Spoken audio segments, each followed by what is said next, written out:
Nagtagumpay ang Bataan Police Provincial Office sa isang operasyon laban sa smuggling sa Barangay Townsite, Limay. Pinangunahan ng Limay Municipal Police Station ang bypass operation laban sa iligal na pagbebenta at pagmamayari ng smuggled cigarettes na nagresulta sa pagkakaaresto ng isang 49 na lalaki. Nasamsam sa operasyon ang mga master cases at rims ng assorted smuggled cigarettes na tinatayang nagkakahalaga ng 2.5 milyon.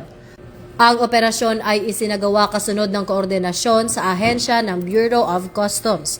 Ang suspect ay nahaharap sa paglabag sa Section 1401 at Section 113 ng RA 10863 o ang Custom Modernization and Tariff Act. Ayon kay Police Colonel Marites A. Salvadora, Provincial Director ng Bataan PNP, patuloy nilang pinaiigting ang kampanya laban sa mga iligal na aktibidad sa lalawigan, alinsunod sa focused agenda ng Chief PNP, Police General Jose Melencio Nartates Jr. at sa suporta ng Police Regional Office 3. Mula rito sa tanggapan ng tagapag-ugnay ng Pambansang Pulisya, ako ang inyong alagad ng batas, tagataguyod ng Balitang Pulis, Patrolwoman Sari Bernales.